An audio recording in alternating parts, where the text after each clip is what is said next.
Joined now by Adam Green, co-founder of the Progressive Change Campaign Committee and one of the speakers at Dr. Abdul El-Sayed's event tonight in Detroit. So thank you very much for your time. We know you're extremely busy, especially now. But El-Sayed's campaign, it has been hyper-focused on universal health care, reducing the influence of money in politics, strengthening workers' rights too. What is he specifically doing in these final hours to reach out to any voters of Michigan who may still be undecided or may be unsure about his leadership? Yeah, well, he was in many black churches this morning. He is at a union hall tonight in about 30 minutes. He is just going city to city, town to town, community to community with his very simple message of money out of politics, money in your pockets, Medicare for all. Today, I was actually in a car with an Uber driver who was undecided, and he said he and his wife are going to be studying this race in the next couple of days when they decide how to vote. And when I told him about the fact that his campaign motto was money out of politics, money in your pocket, Medicare for all, he was like, that sounds pretty good. And when I told him that $60 million of corporate attack ads are against him, he was quite alarmed by that. So I think that the more voters actually pay attention, the bigger his victory margin will be in a couple of days. Well, we have certainly heard those pillars throughout, and I appreciate you reiterating them there. You have called Michigan ground zero in the battle for the soul of the Democratic Party, and many agree with you. So if he does, in fact, advance on Tuesday, the major argument coming from the Stevens camp, some strategists now, is, Michigan's a purple state. And he may have an enthusiastic base, but it's going to be a harder hill to climb to win against Mike Rogers ultimately. So what is he doing now to quell some of those concerns? Yeah, I'll just be upfront and say there are two competing theories of the case about electability.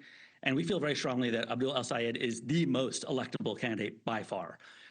Michigan, like all of America, has a rising number of independent voters who are not mushy moderates. They're not undecided. They passionately detest both political parties, thinking they are both bought and paid for.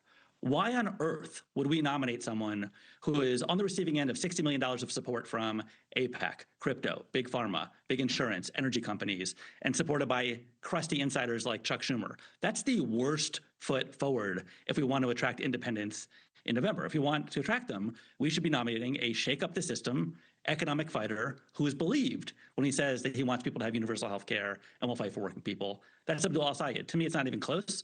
But hey, Tuesday we'll have the first verdict, and in November, if he wins the primary, we'll have the second verdict. And this is really a chips on the table moment. We're very comfortable with our case.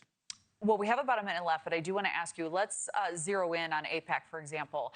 Several Jewish Democrats in Michigan told outlets that they would vote for the Republican, Mike Rogers, if El-Sayed is in fact the nominee.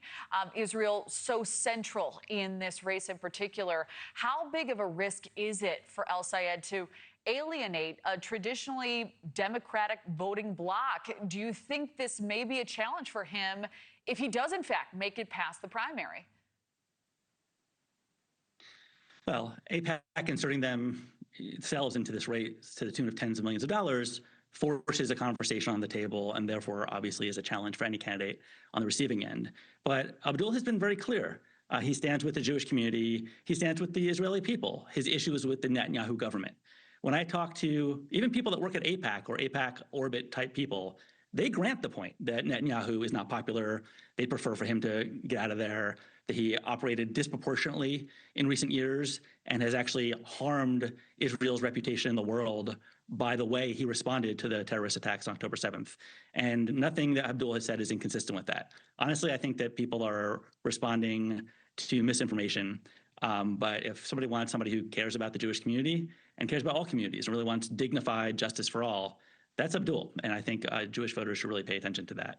All right, Adam Green, thank you for hopping on and making the case. We'll be following the campaign closely. Thank you. Thank you for watching. Subscribe below and download our NewsNation app right now on your phone, and you will get fact-based, unbiased news for all Americans.